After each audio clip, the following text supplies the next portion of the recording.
What is up, everybody? Dr. JP Guidry here. Hope everybody's doing well. Today, we're going to do a little presentation on knee pain, common causes of knee pain, and some things we can kind of do to address any pain we experience in our knees. So, the knee is another kind of common joint that we see a majority of people present with pain in. And this can be due to traumatic injuries, so falls, car accidents, sports injuries. But today we're going to kind of talk more about non-traumatic causes of knee pain. So, this is going to be just kind of pain that maybe pops up. Maybe you might have had a minor little injury, you twisted it, you turned the wrong way, maybe you fell on it, maybe you, went running, went and played a sport, lifted something, did something you wouldn't normally do, and experienced some pain either during or after the event. So the good thing about this is most painful conditions of the knee, especially non-traumatic ones or minimal trauma, can be successfully improved and resolved with conservative exercise and a load management based approach. So obviously here we have kind of just the basic structures of your knee. The red muscles up here is your quadricep muscles.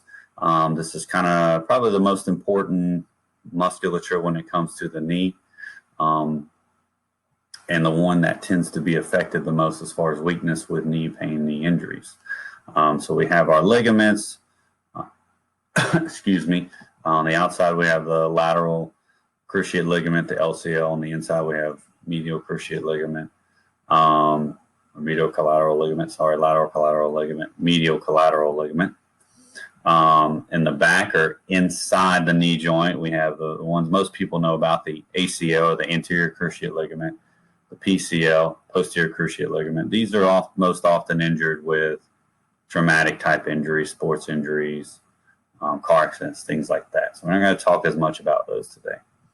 We have our joint cartilage, and on top of our joint cartilage, we have our meniscus, which is another common injured tissue of the knee. We have the medial meniscus and lateral meniscus, as well as the joint cartilage in there. Here, which is cut away, we have our patella tendon, which is a common area to get some tendonitis, inflammatory type issues. Our knee joint is made up of the femur, which is the big bone on the top of our leg, and the fibula and the tibia, which are the bones in the lower leg. As well as we have our patella, which sits on top of the knee. That's your kneecap. So just a quick breakdown of the anatomy of the knee. Our knee functions. It's mainly a hinge joint, meaning it bends and straightens, but there is some rotation. There's an unlocking, locking mechanism, especially at the end range of extension. That is important to make sure is working correctly, especially if there's a loss of range of motion and extension and pain with that. So let's look at some common non-traumatic painful issues or injuries to the knee. So number one is going to be meniscus tears or degeneration. This is probably one of the more common ones we see, especially with non-traumatic issues and non-traumatic knee pain. The meniscus, as we talked about, is just a piece of cartilage that basically provides a cushion and is kind of a shock absorber between your thigh bone, your femur, and your tibia, the shin bone. There are two meniscus, a medial and a lateral, and they can be damaged and torn during activities that put pressure on or rotate the knee joint. But they can occur frequently and tend to be normal, considered age-related changes. So we can see degenerative changes and kind of tears that are just normal, quote-unquote, wear and tear of just being a human being and being on this earth a certain number of years. So these tears can be found very commonly in people without any symptoms. So there's been a few studies done where they've imaged people with no complaints of knee pain, and somewhere between 40 to 60% of them had some degree of meniscal tearing or degenerative changes, but didn't have any pain. So there's probably a lot of people walking around out there with these issues that don't even know they have them. But with that being said, some meniscus tears can cause pain and can cause issue and limitations in the knee joint need to be addressed. They can come in different manners. So, they can differ in the area of the tear. They can differ in the pain they cause, where the pain is, limitations they cause, so on and so forth. Some may require surgery, but the vast majority can be dealt with conservatively through exercise, load management, things like that. Osteoarthritis. So this is just arthritis. It can be a scary word to a lot of people, but it's really just a normal aging process. So it's when the protective cartilage that cushions the ends of our bones wears down over time. It's no different though than our skin wrinkling or hair turning gray. It's just a process of time, a process of genetics, a process of activity, but happens to all of us. The process generally starts in our late 20s, early 30s. It can be expedited by injuries, traumatic injuries, and things like that. And like I said, there's some genetic components to that, whether people get more severe cases or get it earlier on in life. So the good news with this is, even if you've been diagnosed with osteoarthritis, A, it doesn't guarantee you're going to have any symptoms or issues. And B, even if you do have pain and limitations, still the vast majority of these cases can be resolved without severe invasive surgeries, through exercise, through activity load management, and improving the strength and mobility of the knee joint itself. Some of these may eventually require knee replacement surgery, which nowadays is a big surgery. Don't get me wrong, it's a major surgery, but recovery times and outcomes are much, much better if it comes down to that, but that's a last resort type of thing. Next on the list is patella tendonitis tendinosis. The patella tendon, again, as we talked about, connects your quadriceps muscle at the top of your leg, comes over the patella, or connects to the patella, your kneecap, and then connects to the bottom of your shin bone on the tibia. It works with the muscles in the front of your thigh to extend your knee, so you can do things like kick, run, jump, things like that. Tendonitis is it's an inflammatory issue, so inflammation in that patella tendon due to either overuse, due to new activity, due to doing something that basically overstresses the tissues of the patella tendon beyond its tolerance point, and can cause it to flare up. If not treated, this can definitely lead to a breakdown of the tissue, which is more of a tendinosis, which is kind of degenerative breakdown of that tendon, which can cause it to weaken. Worst case scenario is a patella tendon tear, but generally those are more trauma related as well. But this, in the importance of keeping the knee strong, keeping the quadriceps strong, and loading that knee joint and that patella tendon properly to maintain its strength and tolerance to activity and load. Bursitis, we have these bursa sacs that are situated around our near joint, and what they do is they're just fluid-filled sacs that reduce friction and cushion the pressure points between the bones, tendons, muscles, and skin. These can definitely become inflamed as well. Similar to the tendonitis, they're generally going to be inflamed by overuse, new activities, increased activity, things like that. This is, again, maybe more of an inflammatory issue, and treatment is the same with minimizing activity or moderating activity, load, letting it calm down, and then strengthening the knee, restoring range of motion, those type of things. Contusion.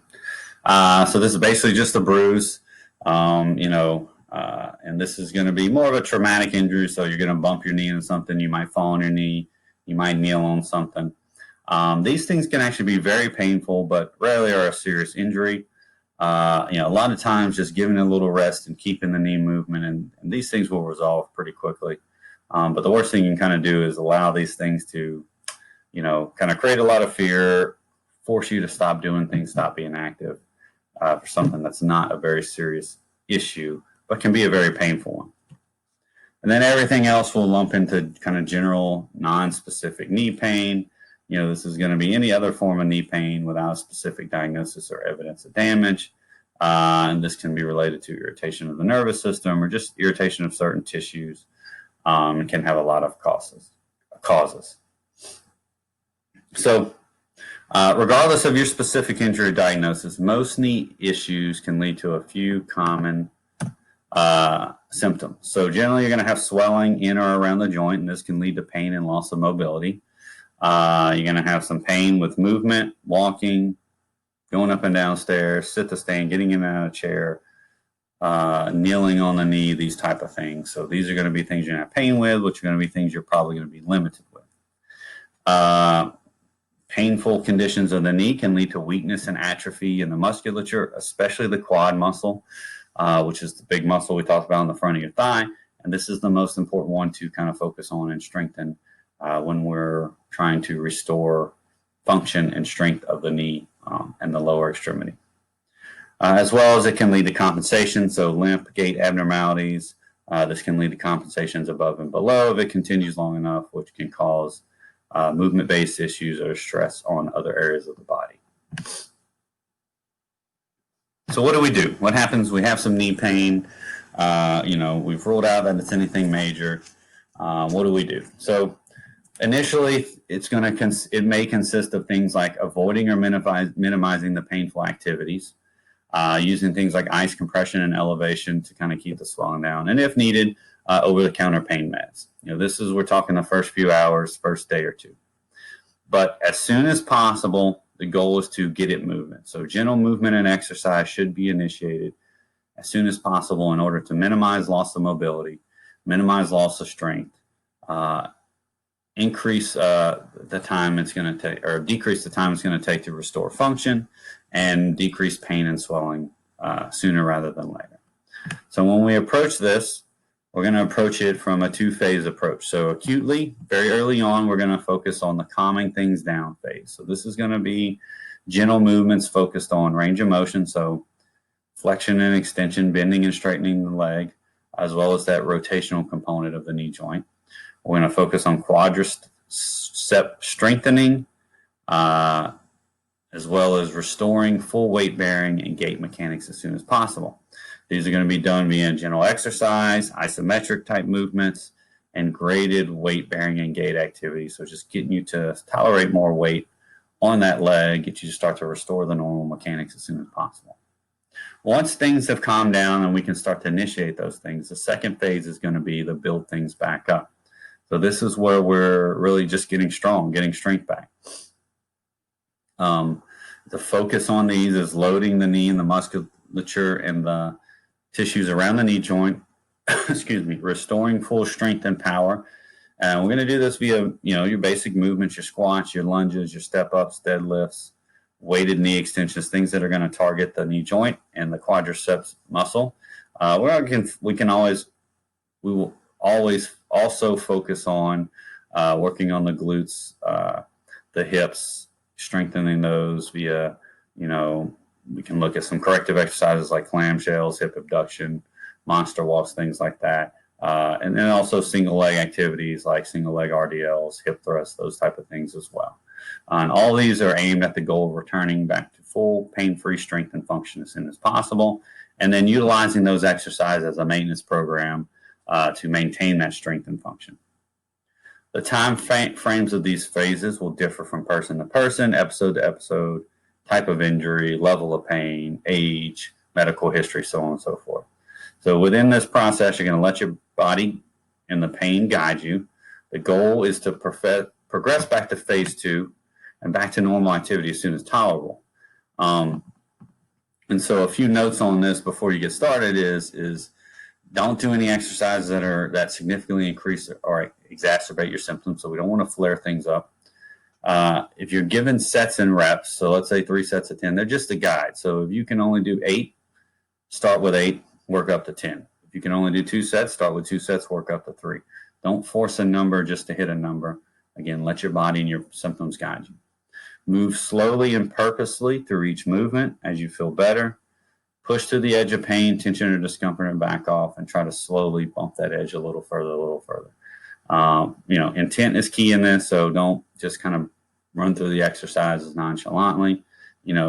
Focus on what you're feeling, focus on what you're doing, and especially early on in the phase.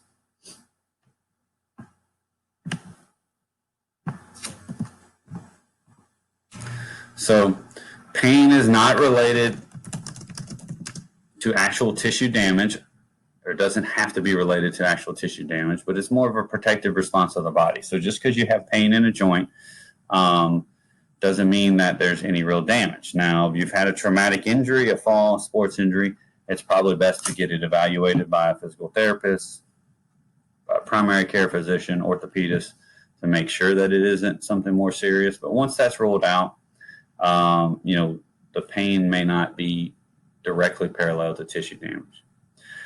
In the beginning, again, we want to focus on staying active while avoiding aggravating activities and focus on pain-relieving exercise movements and techniques.